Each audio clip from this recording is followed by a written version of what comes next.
Warta Majelis Gereja Minggu 31 Januari 2021. Yang pertama, Majelis Gereja mengucapkan selamat hari Minggu, selamat beribadah di rumah masing-masing. Semoga damai Tuhan senantiasa beserta kita.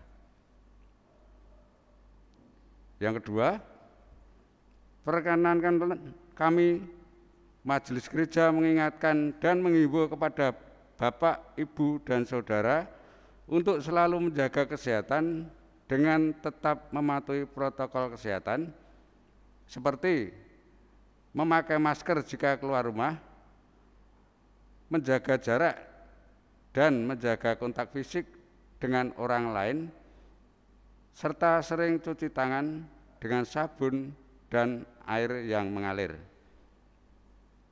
Ketiga, surat lulusan masuk. Majelis Gereja telah menerima surat lulusan masuk atau atestasi dari GKJ Cilacap bagi Saudara Daniel Agung Purboyo Sriwidodo dengan alamat Perum Amanusa Regensi Romawi 1/D 1 Kerajaan Wedomartani masuk wilayah 4. Peneguhan dan pemberkatan nikah. Bapak Agus Dewanto dengan alamat Kayen Blutan RT 04 RW 41 Jalan Kurma 10 Wedomartani wilayah 2 akan diteguhkan dan diberkati pernikahannya dengan Saudari Wuri Wardani warga GKI Beringin Semarang pada hari Jumat 11 Februari 2021 pukul 11 bertempat di GKJ Minomartani. Kelima, laporan kegiatan 2020 dan rencana kegiatan 2021.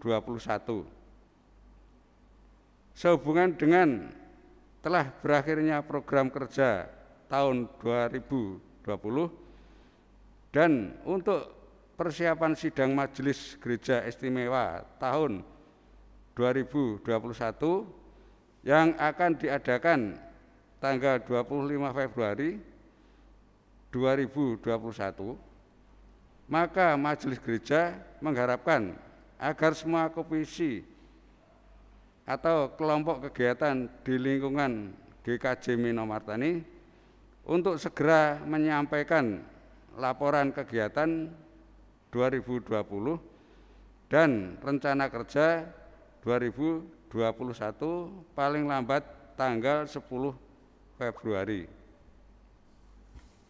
Ketujuh, pelayanan sakramen perjamuan kudus. Diberitahukan kepada segenap warga GKJ Minomartani maupun Bapak, Ibu, dan Saudara yang mengikuti ibadah secara online melalui channel YouTube GKJ Minomartani bahwa dalam ibadah Minggu tanggal 21 Februari 2021 akan dilayankan sakramen perjamuan.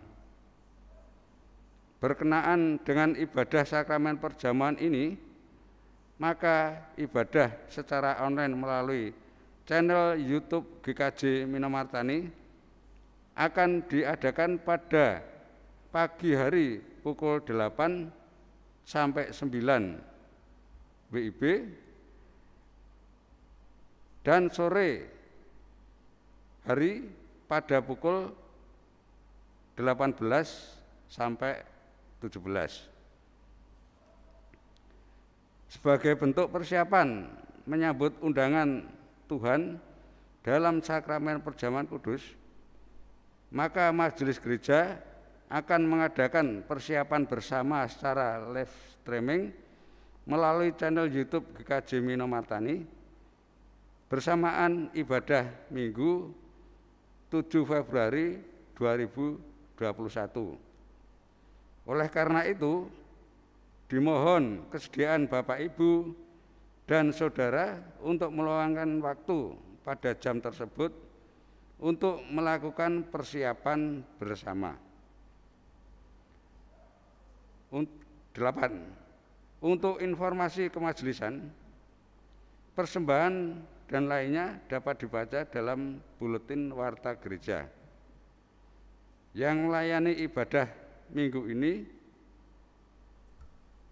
Bapak Pendeta Andre. Demikian beberapa hal yang kami sampaikan. Atas perhatian Bapak, Ibu, serta saudara sekalian, kami ucapkan terima kasih.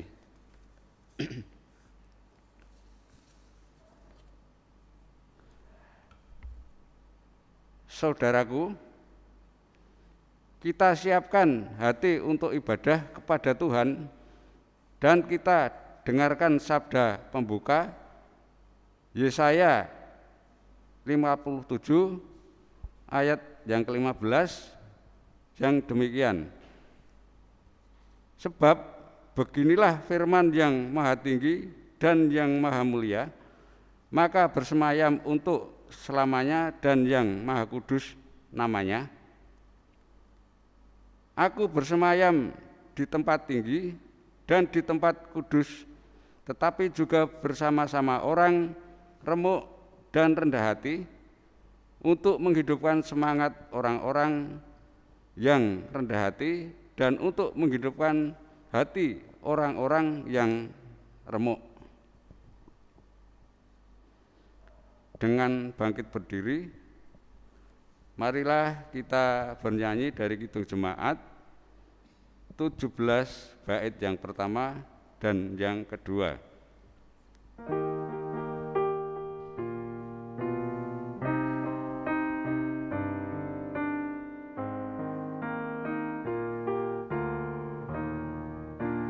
Tuhan Allah hadir pada saat ini, hai sembah sujud di sini.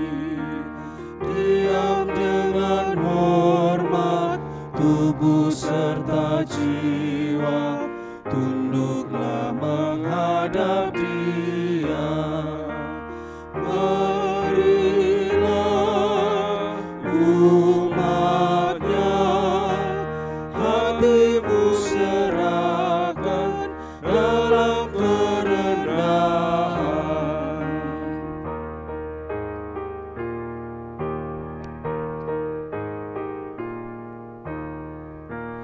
Tuhan Allah hadir yang dimuliakan dalam sorga siang malam. Suci, suci, suci untuk selamanya, dinyanyikan melodi surga. Ya Allah, terimalah pujian jemaat beserta malaikat.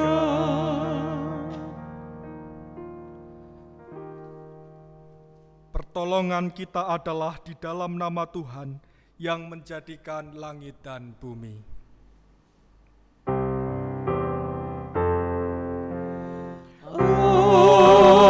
Amin, amin,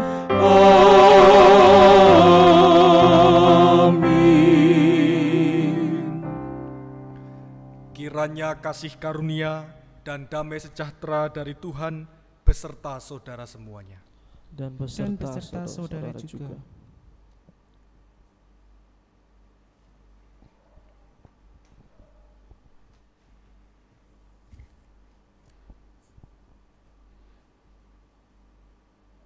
Saudaraku, Tuhanlah yang menjadi sumber hikmat dan pengetahuan bagi kita. Tuhan juga menjadi sumber berkat dalam hidup ini, sehingga kita dapat memenuhi kebutuhan hidup. Di tengah segala ketidaksempurnaan kita, marilah kita naikkan pujian bagi kemuliaan nama Tuhan melalui lagu dalam Kidung Jemaat 5, bait yang pertama, 6, dan 7.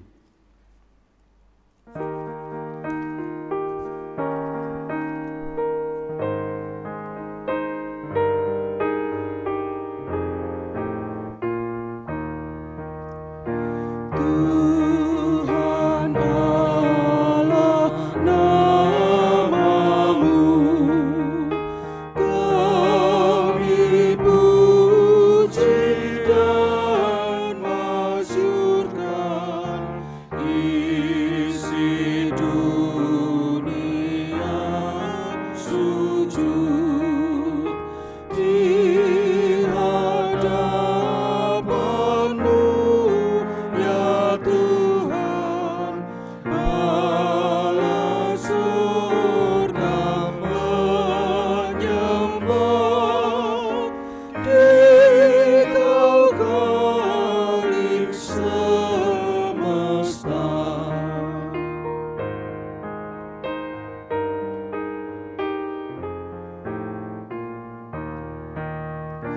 Tiap hari namamu kami puji dan muliakan, kini dan selalu terus sampai kesudahan zaman.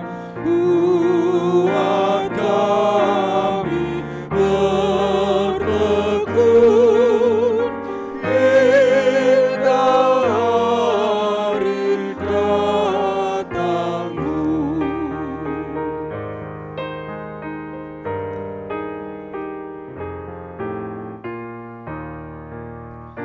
Tuhan kasihani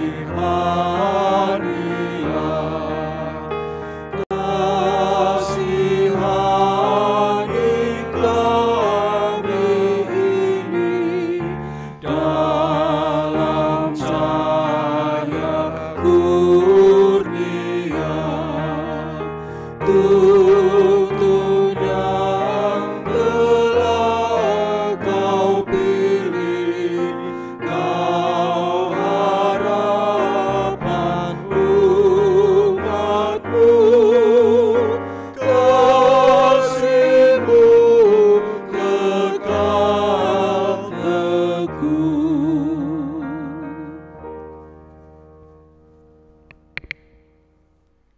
Saudaraku, dalam menjalani hidup ini terkadang kita tergoda pada kepentingan diri sendiri dan juga terhanyut dalam kesombongan diri.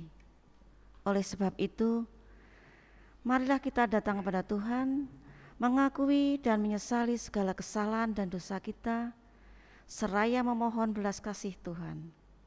Melalui lagu NKB 10, bait pertama dan kedua.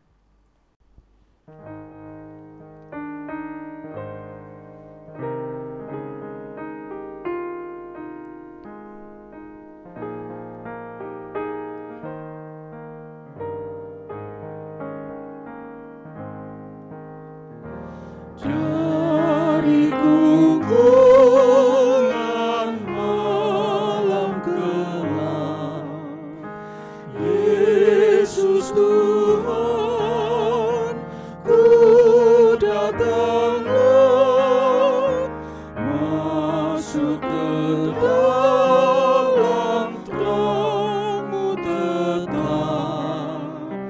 Yesus, ku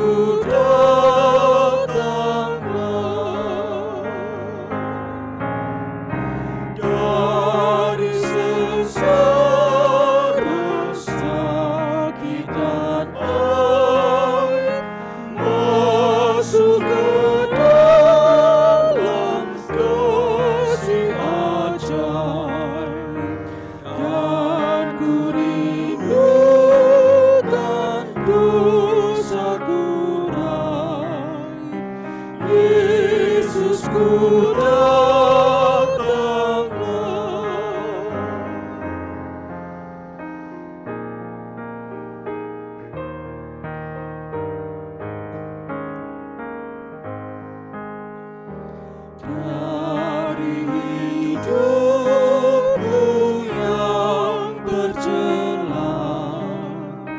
Yesus Tuhan, ku datanglah, masuk ke dalam terang mulia.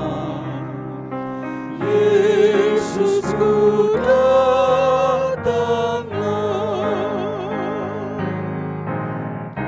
dari gelombang menerus masuk ke dalam kasih teduh, dan ku tinggalkan susah keluh. Yesus ku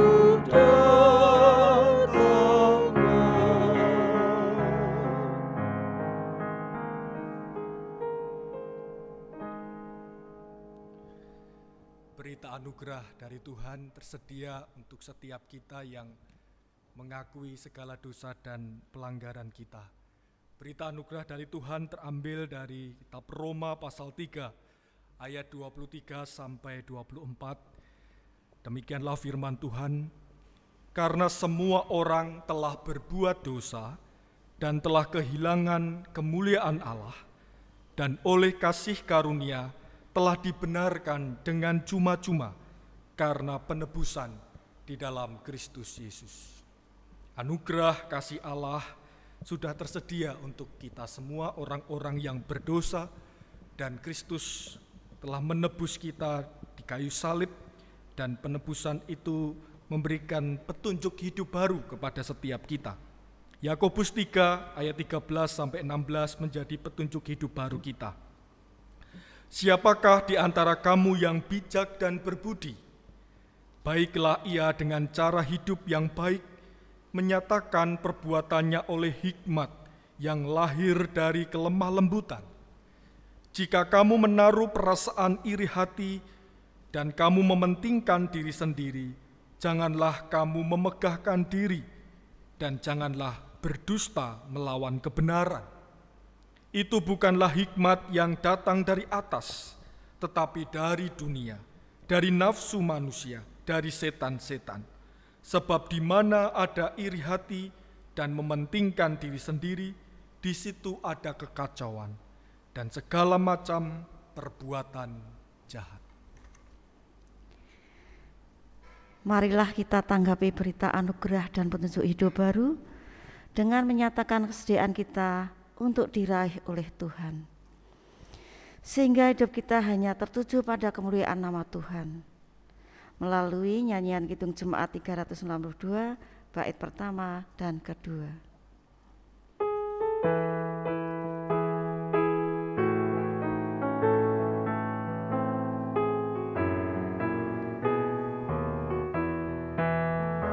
Aku milik-Mu, Yesus Tuhanku, ku dengar suara-Mu, ku merindukan datang mendekat dan diraih oleh-Mu.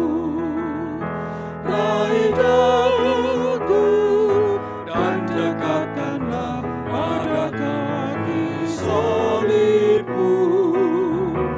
Raih dagu, raih dan dekatkanlah ke sisi-Mu, Tuhanku.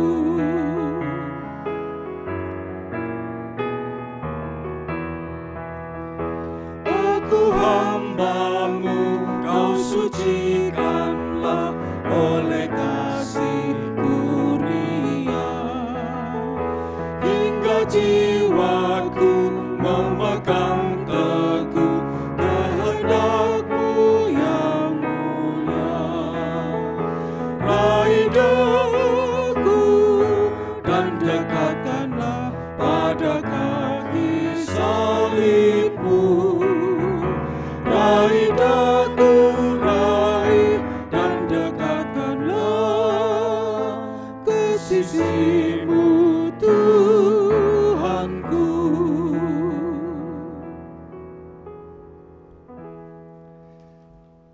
kita menaikkan doa syafaat kita kepada Tuhan. Mari kita berdoa.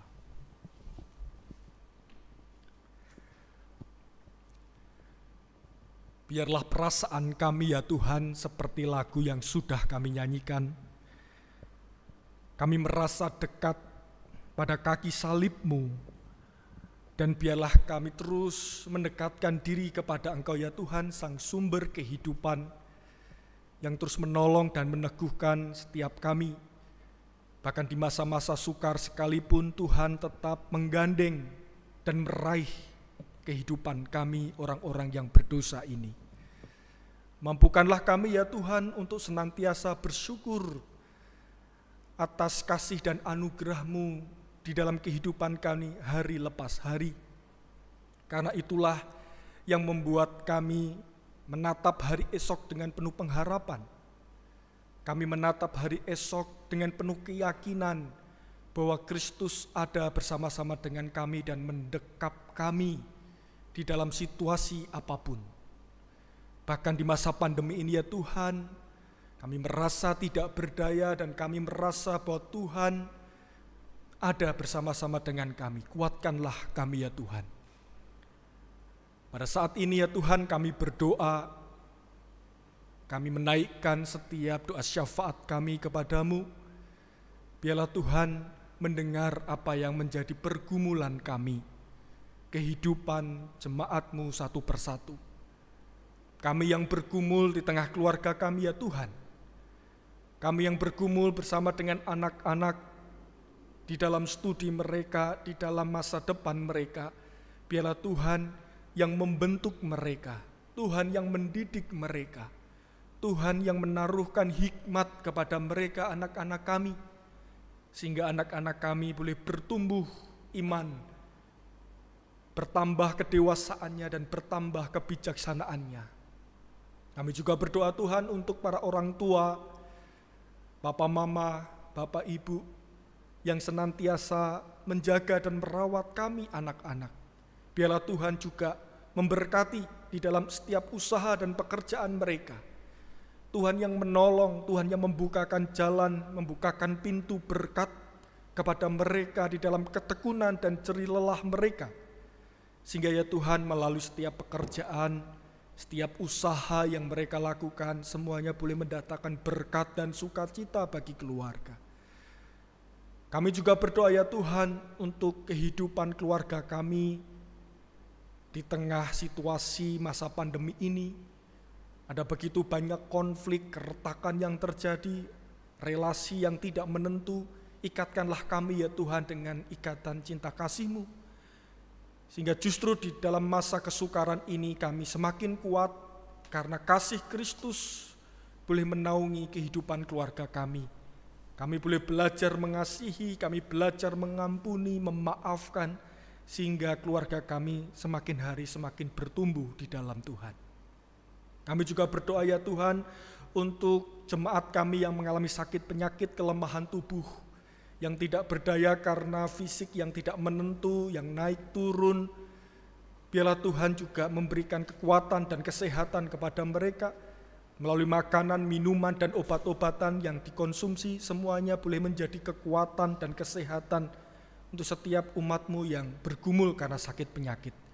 Kami juga berdoa ya Tuhan untuk keluarga, teman, sahabat, handai taulan yang setia di dalam mendampingi jemaat kami yang mengalami sakit penyakit. Biarlah Tuhan juga memberikan kekuatan dan kesabaran di dalam menemani dan mendampingi mereka. Biarlah kasih Kristus boleh memancar di tengah kehidupan mereka.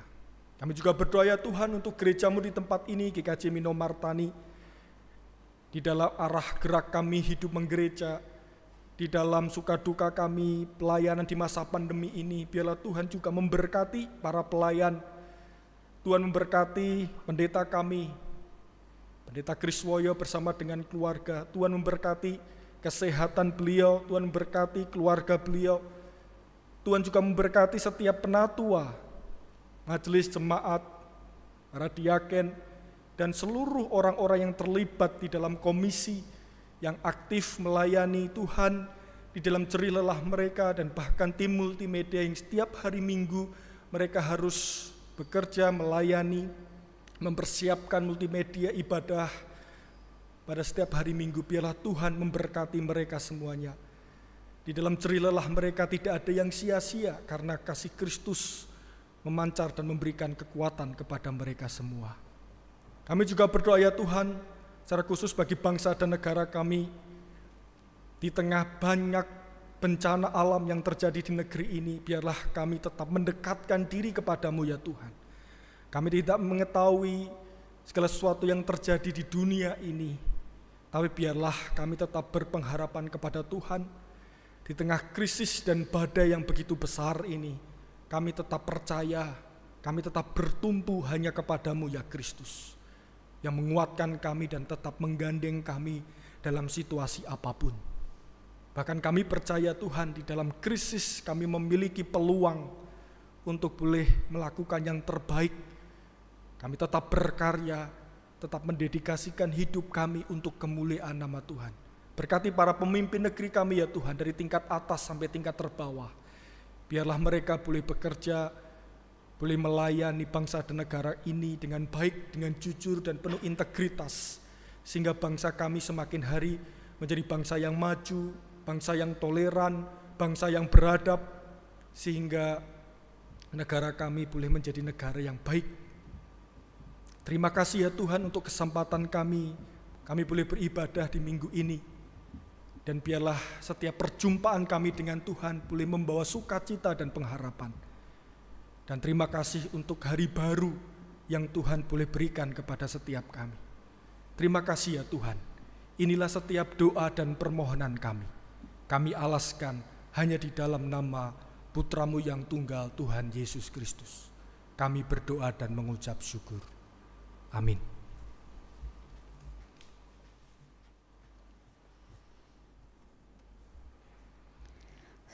Saudara yang dikasihi Tuhan, saat ini kita hendak mengaturkan persembahan pada Tuhan. Sebelumnya baiklah kita mengingat firman dalam Mazmur 96 ayat 7 dan 8 yang demikian sabdanya.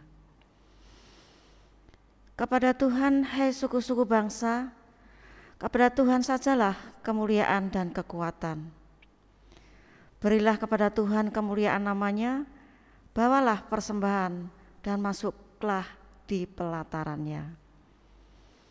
Bersamaan kita mengaturkan persembahan, marilah kita memuji Tuhan melalui lagu Kidung Jemaat 288, bait pertama dan kelima.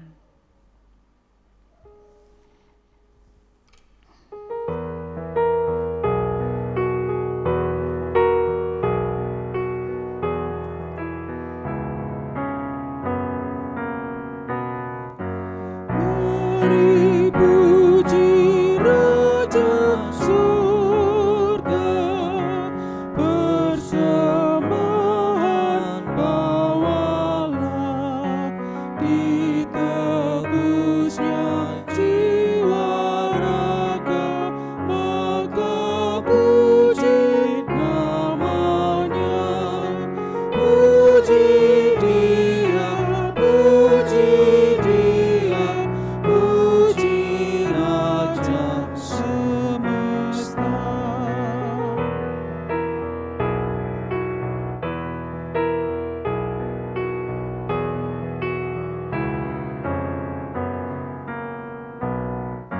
Sujudlah hai bala surga, abdi Allah terdekat, turut bintang bulan surya, tiap waktu dan tempat. Puji Dia, puji Dia, sumber kasih dan berkat. Jemaat yang dikasihi Tuhan, marilah kita membawa persembahan kita kepada Tuhan di dalam doa. Jemaat dimohon berdiri. Mari kita berdoa. Tuhan yang Maha Murah, saat ini kami datang kepadamu membawa persembahan kami. Terimalah dan sucikanlah, sehingga persembahan ini menjadi alat bagi kemuliaan nama Tuhan. Mampukanlah kami untuk mempersembahkan hidup kami seutuhnya sebagai persembahan yang berkenan kepada Tuhan. Sebentar lagi ya Tuhan, kami hendak mendengarkan firman-Mu, berkatilah kami, sehingga kami dapat mendengar dan melakukannya dalam hidup kami sehari-hari. Dalam nama Tuhan Yesus Kristus kami berdoa. Amin. Dipersilahkan duduk kembali.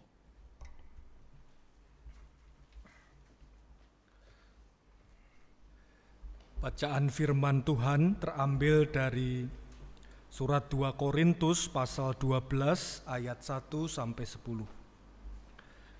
Surat 2 Korintus pasal 12 ayat 1 sampai 10 menjadi perenungan kita di hari ini. Demikianlah firman Tuhan. Aku harus bermegah sekalipun memang hal itu tidak ada faedahnya. Namun demikian aku hendak memberitakan penglihatan-penglihatan dan penyataan-penyataan yang kuterima dari Tuhan.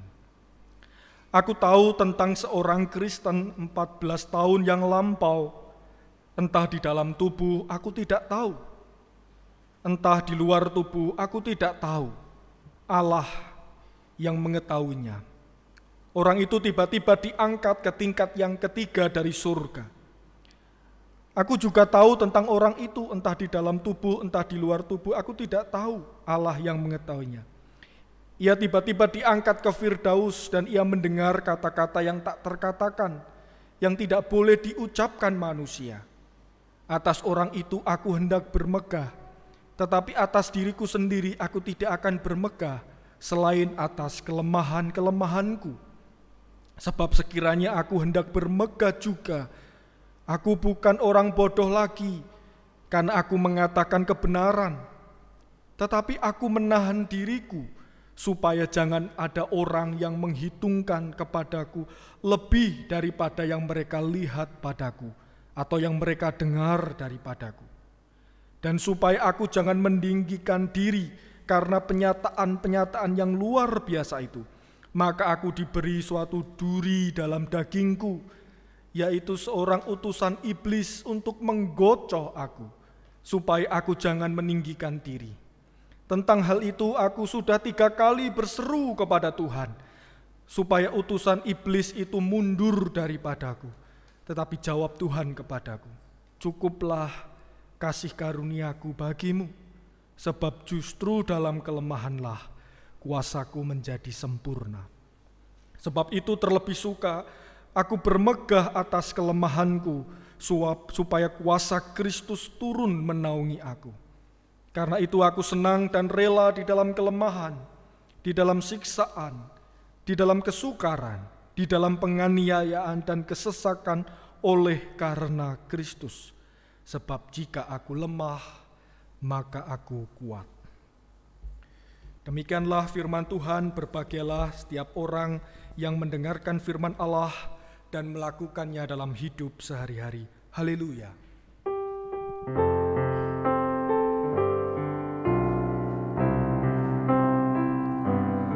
Haleluya, haleluya, haleluya.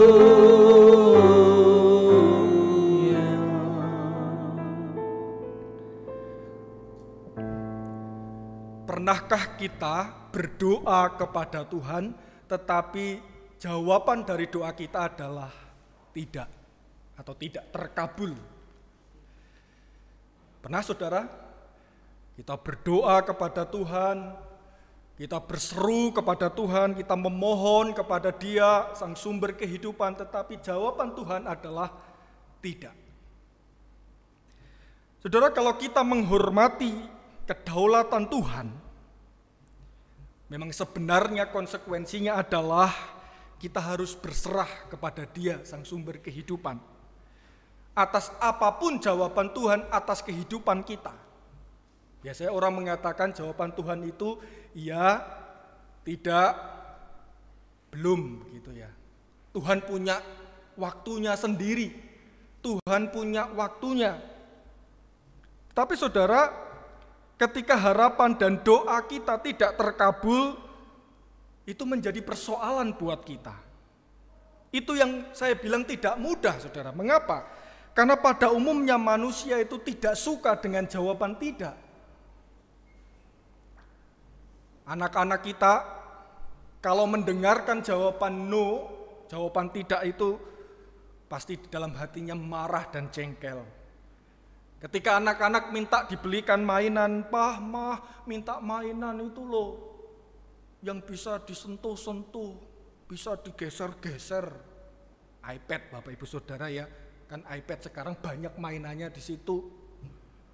Ketika papa mama mengatakan, "Nak, nanti ya, papa mama pasti akan membelikan. Nanti kalau kamu belajar dengan tekun dan kamu mendapatkan hasil yang baik di sekolahmu." Ketika anak-anak mendapatkan jawaban tidak atau belum, Bapak Ibu Saudara, anak-anak pasti jengkel dengan jawaban itu. Seorang pemuda ketika dia menyatakan cinta kepada orang yang dia kasihi, ketika dia mendapatkan jawaban tidak dari sang pujaan hati, itu seakan-akan dunia itu luluh lantah dan tidak mengenakan, saudara. Mungkin teman-teman multimedia pernah menyatakan cinta kepada sang pujaan hati tetapi ditolak. Waduh, itu rasanya begitu menyakitkan. Begitu ya Mas Primo ya. Ada orang yang melamar pekerjaan. Dia melamar pekerjaan di perusahaan yang dia sangat sukai. Ini perusahaannya begitu bonafit ini. Saya pengen bekerja di situ. Ketika jawaban perusahaan itu adalah tidak, dia merasa jengkel dan dia merasa kecal, saudara. Manusia tidak suka dengan jawaban tidak. Banyak orang yang mudah tersinggung, kecewa, sakit hati ketika saran dan permintaannya mendapatkan jawaban tidak. Dan itu menyakitkan. Sebaliknya kalau keturutan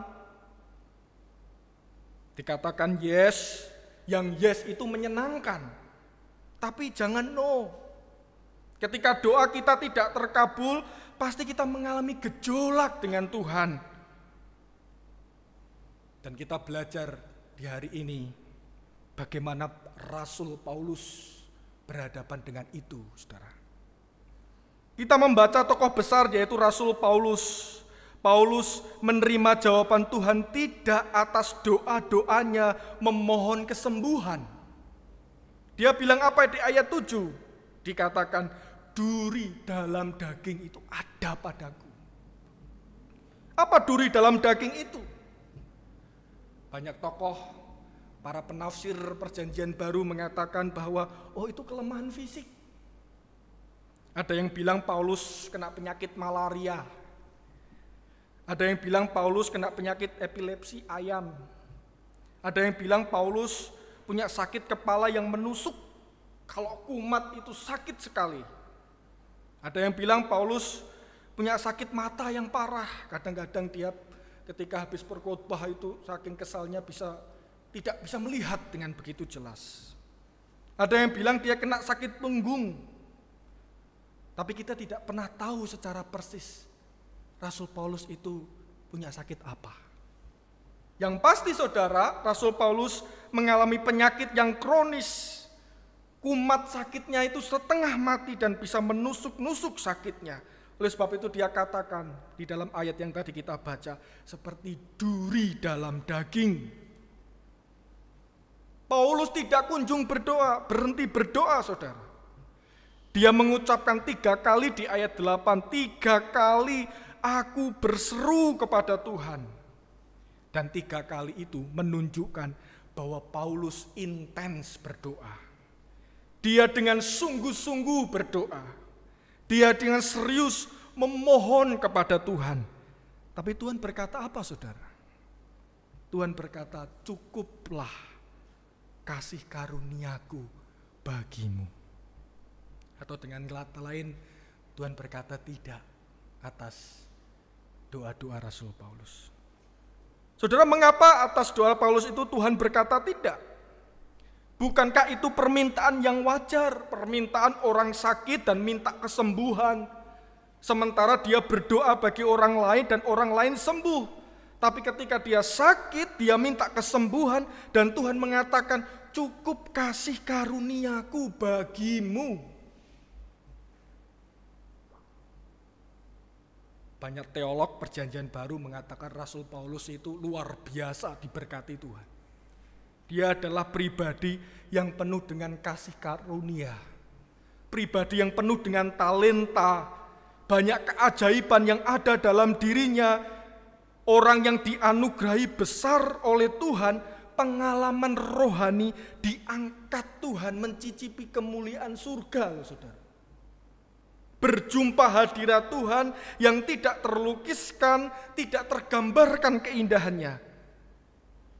Saya pernah mengunjungi surga? Nggak pernah kan saudara-saudara ya?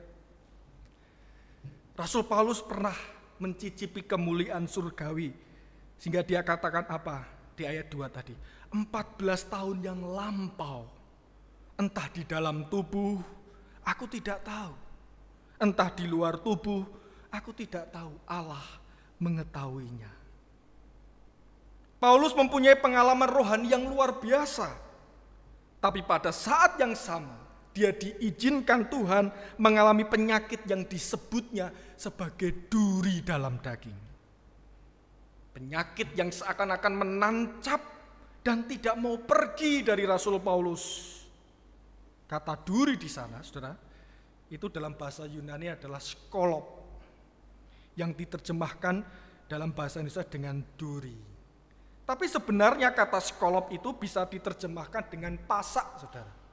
Jadi kalau kita bertenda itu kan ada pasak dari besi yang kita tancapkan di tanah itu ya, supaya tenda kita bisa kuat gitu. Jadi seperti paku kayu yang cukup besar, kira-kira panjangnya 20 cm, lalu kita masukkan di dalam tanah. Itulah skolop. Jadi sebenarnya Paulus itu ditarik oleh dua gaya, saudara. Ditarik di atas, naik ke surga, mencicipi sukacita surga, ditarik ke atas ke tingkat untuk merasakan kemuliaan dan keagungan surgawi, tapi di sisi lain dia juga ditarik ke bawah dengan pasak, paku yang cukup besar, mengusik dia dan penuh dengan kesakitan. Jadi sebetulnya Paulus ditarik dua gaya, ditarik di atas dan ditarik di bawah. Sehingga apa, saudara? Saya merefleksikan di dalam teks bacaan kita ini, ada dua gaya yang bertentangan, tarik dari atas dan tarik dari bawah. Oleh sebab itu Paulus berada di dalam titik keseimbangan. Paulus tidak membumbung dalam keangkuhan dan kesombongannya sebagai seorang rasul. Kemegahannya yang diperoleh karena karunia Tuhan itu begitu besar kepadanya. Tapi dia tetap membumi di dalam kerendahan hati sebagai seorang manusia yang juga punya kelemahan dan keterbatasan. Ditarik dari atas dan juga ditarik dari bawah oleh duri dalam daging, sehingga dia menjadi seimbang. Saudara, jawaban tidak atas doa-doa kita kadangkala punya peran sebagai penyeimbang dalam hidup ini. Yang kadang-kadang membuat kita ini out of control, keluar dari kontrol, keluar dari kendali kita. Dan jawaban tidak atas doa-doa kita ini menjadikan kita ini seperti rem yang bisa mengurangi kecepatan kita dan bisa menghentikan kita dari bahaya, dan itu bisa mencelakakan kita. Rasul Paulus katakan, kalau aku tidak ditarik oleh pasak dalam daging ini, aku bisa melayang ke atas dalam kesombongan sebagai pribadi yang penuh dengan anugerah. Dan disitulah kita belajar bagaimana jawaban Tuhan atas doa Rasul Paulus. Cukup kasih karuniaku bagimu. Di dunia ini banyak penderitaan. Di dunia ini banyak kesakitan yang kadangkala kita lihat orang itu begitu baik, melayani dengan begitu luar biasa.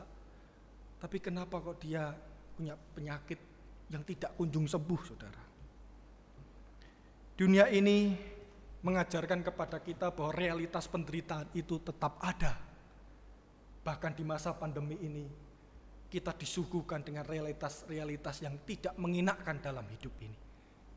Kita berdoa kepada Tuhan, iya, tapi terkadang jawaban Tuhan itu tidak dalam kehidupan ini. Cukup kasih karuniaku bagimu. Oleh sebab itu Bapak Ibu Saudara yang dikasihi Tuhan, di dunia ini, dunia yang begitu memanjakan, teknologi yang memanjakan, kita berada di tengah pusat modernitas, dan mendidik anak salah satu tantangan yang begitu besar. Mendidik anak-anak itu tidak mudah, semua ada, semua didapat, semua mereka siap, instan, dan anak-anak sukar mendengar jawaban tidak, saudara. Oleh sebab itu, di Cina itu penduduknya begitu sangat banyak sekali. Mereka itu punya kebijakan anak itu hanya satu, saudara. Dan mereka mengharapkan anak laki-laki, kalau perempuan itu kadang dibuang, aborsi dan sebagainya itu. Dan bahkan banyak sekali cerita-cerita di Cina itu yang kadang menjengkelkan begitu ya. Anak cuma satu di sana karena negerinya begitu makmur, penduduknya begitu banyak. Tetapi gejala sosial apa yang timbul di sana, saudara? Gejala sosial yang timbul di sana adalah family dengan satu anak tunggal, anaknya itu keturutan maunya. Bahkan tubuh anak-anak di sana itu sudah obesitas begitu. Banyak sekali yang gemuknya itu lebih sekali proporsinya, begitu besar sekali. Karena mereka tuh makan apa saja. Dan seperti ini bahaya sekali. Bahaya untuk karakternya, bahaya untuk kepribadiannya, terlebih lagi mentalnya ke depan. Sehingga di Cina itu punya kebijakan anak cukup satu, saudara. Kita belajar di dalam Rasul Paulus, di ayat 9 Rasul Paulus katakan apa? Kuasa Kristus menaungi kamu. Kalimat kuasa Kristus menaungi kamu itu diartikan kuasa Kristus turun atas aku. Dan bisa diterjemahkan kuasa Kristus itu berkemah atas aku. Mendirikan kemah. Oleh sebab itu kata duri tadi cocok diterjemahkan dengan pasak yang tertancap di sudut-sudut kemah. Dan bagi orang Israel, kemah itu menjadi simbol kehadiran Tuhan. Tuhan bisa memasang kemahnya di dalam diri Paulus dan menyatakan kehadirannya bagi Paulus lewat kesakitannya. Sakitnya itu seperti pasak dan Tuhan hadir di sana. Pasak yang menusuk dan Tuhan siap berkemah di sana. Justru di dalam kelemahan itulah kuasa Kristus menjadi sempurna. Saudara, jawaban tidak atas doa kita malah dipakai Tuhan untuk menyatakan kehadiran kuasa-Nya. Jawaban tidak seringkali membuat kita tidak berdaya, ada yang kurang dan tidak terpenuhi dalam hidup ini. Tapi justru ketika kita tidak berdaya dan kita lemah, saat itulah Tuhan lebih mudah masuk dalam hidup kita. Kalau semua keturutan, pasti kita akan mengatakan, saya tidak perlu Engkau Tuhan, saya tidak butuh Tuhan. Tapi ketika kita merasa lemah di dalam Tuhan, kita berlutut kepada Tuhan, saya ini ada yang kurang Tuhan, saya ini lemah, otomatis kita membutuhkan Tuhan di dalam setiap kehidupan. Kita memerlukan Tuhan di dalam setiap kondisi kita. Saudara, kehidupan ini membuktikan bahwa kuasa Tuhan itu bekerja ketika kita berada dalam situasi yang tidak berdaya. Orang yang tidak mengandalkan kekuatan sendiri justru lebih siap dipakai oleh Tuhan, saudara. Oleh sebab itu kita belajar dalam kehidupan ini seperti Rasul Paulus. Di dalam kelemahan dia merasa kuat karena kuasa Kristus menaungi kehidupannya. Saudara, ada seorang tokoh yang menarik buat saya. Sejak kecil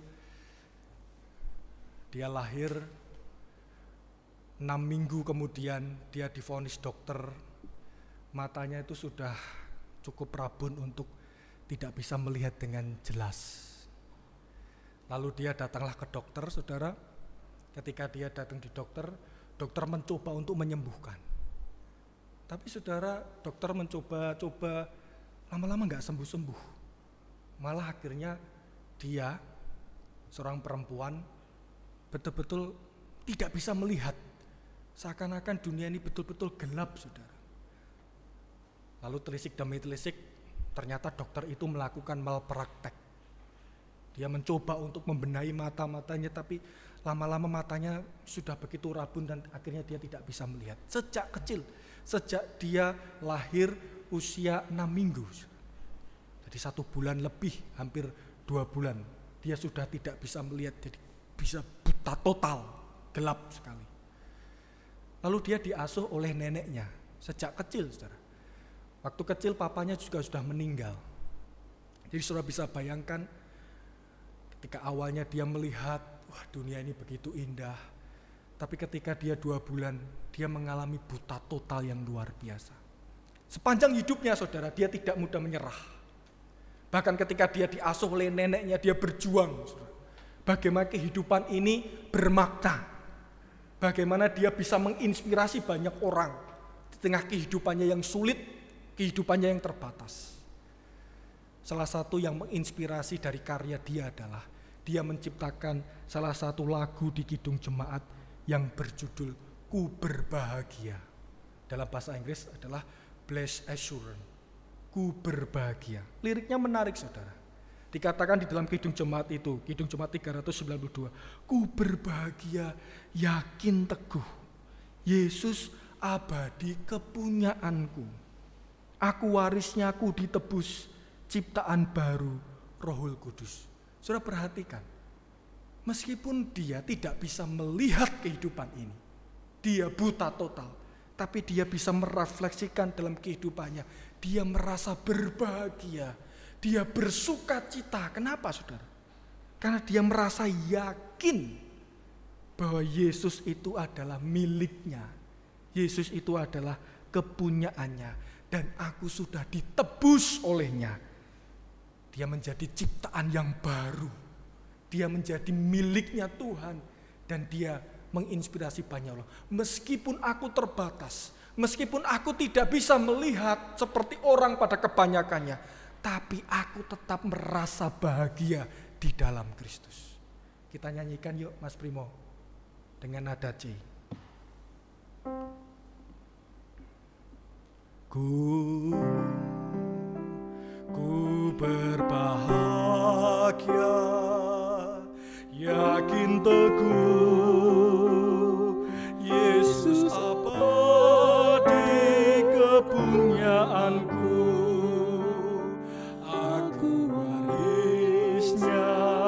Ku ditebus, ciptaan baru, Rohku. Kita nyanyikan refrain, aku bernyanyi, bahagia, memuji Yesus,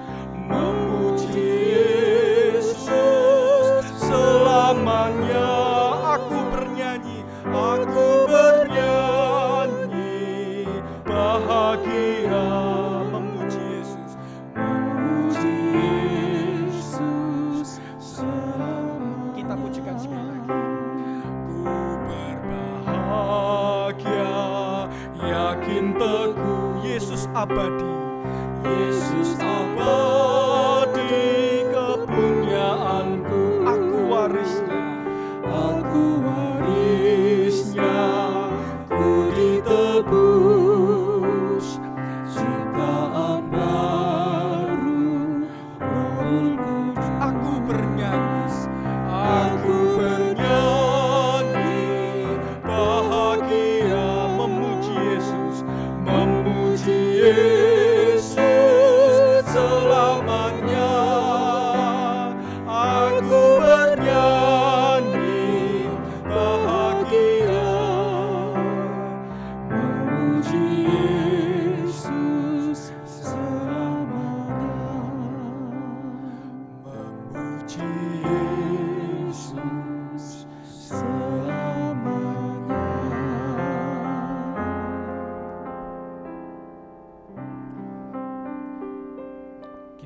berdoa, saudara.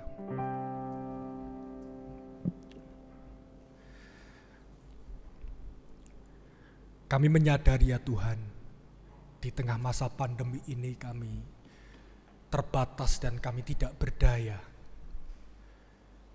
Tapi justru biarlah kami menyadari dan menghayati sama seperti Rasul Paulus di tengah kelemahan yang mereka derita. Kami tetap merasa kuat, bukan karena kami hebat Tuhan, tapi kami merasa kuat karena kuasa Kristus berkemah atas kehidupan kami. Kuasa Kristus bekerja atas diri kami. Kuasa Kristus tetap menolong kami dan itulah yang membuat kami kuat di tengah situasi yang sulit sekalipun Tuhan. Dan bahkan situasi pergumulan apapun, kami tetap kuat dan bermegah di dalam kelemahan dan keterbatasan kami. Biarlah Tuhan, pada hari ini kami boleh mengalami titik balik kelemahan hidup kami, supaya kami membutuhkan Tuhan dan kami membutuhkan pertolongan Tuhan. Masa pandemi ini Tuhan, kami merasa tidak berdaya, jauh dari ekspektasi dan kendali kami. Kami membutuhkan Engkau menolong kami Tuhan. Kami membutuhkan Engkau bekerja untuk menyembuhkan dan memulihkan orang-orang yang menderita karena COVID-19. Orang-orang yang tertular, orang-orang yang sekarang ada di ICU, orang-orang yang sekarang mengalami kedukaan karena pandemi COVID-19 ini tidak berlalu. Tuhan, biarlah kuasa Kristus menaungi, memancarkan kehidupan kami, sehingga kami memiliki semangat, tekad, dan pengharapan untuk memiliki kehidupan baru. Bila kami merasa bahagia Tuhan, seperti lagu yang sudah kami nyanyikan tadi, karena kami memiliki Engkau di dalam kehidupan ini. Inilah setiap doa kami ya Tuhan, yang kami alaskan hanya di dalam nama Tuhan Yesus Kristus. Kami berdoa dan mengucap syukur. Amin.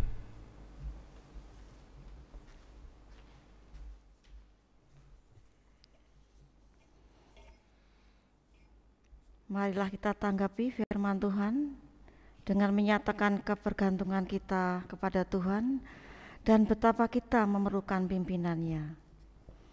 Melalui Kidung Jemaat 400, bait pertama ketiga kita nyanyikan bersama. Jemaat dimohon berdiri.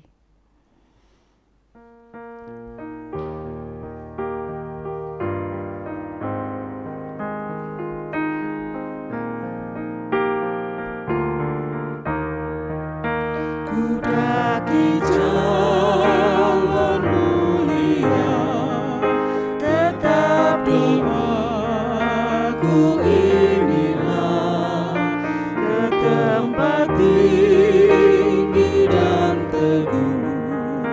Tuhan mantapkan langkahku, ya Tuhan angkat diriku lebih dekat kepadamu di tempat tinggi dan teguh. Tuhan mantapkan langkahku.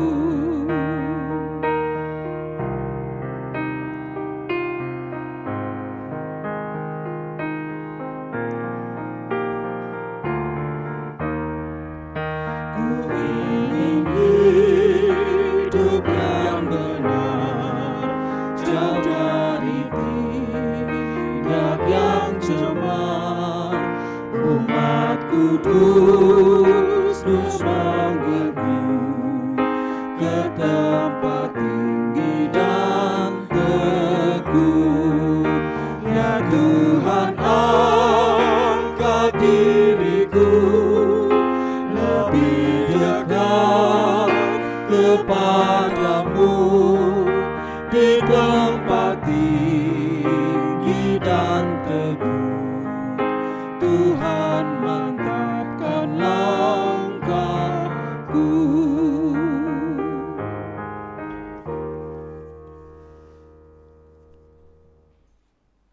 Marilah kita perbarui pengakuan iman kita bersama dengan orang percaya di seluruh dunia dan di sepanjang abad dengan mengucapkan pengakuan iman rasuli yang demikian bunyinya. Aku percaya kepada Allah Bapa yang Maha Kuasa, Khalid langit dan bumi, dan kepada Yesus Kristus, anaknya yang tunggal Tuhan kita, yang dikandung dari Roh Kudus, lahir dari anak darah Maria, yang menderita di bawah pemerintahan Pontius Pilatus, disalibkan, mati dan dikuburkan, turun ke dalam kerajaan maut. Pada hari yang ketiga, bangkit pula dari antara orang mati, naik ke surga, duduk di sebelah kanan Allah Bapa yang Maha Kuasa, dan akan datang dari sana untuk menghakimi orang yang hidup dan yang mati. Aku percaya kepada Roh Kudus, gereja yang kudus dan am, persekutuan orang kudus, pengampunan dosa, kebangkitan daging, dan hidup yang kekal.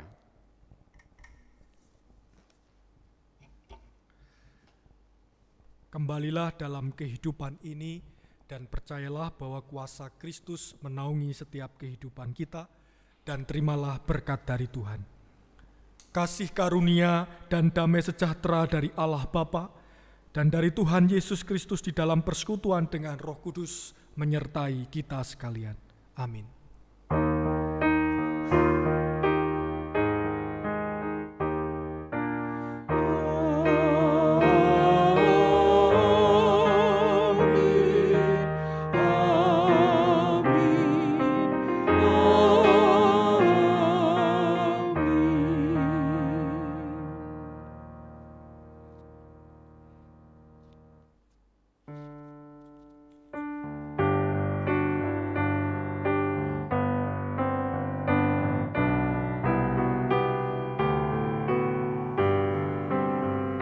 So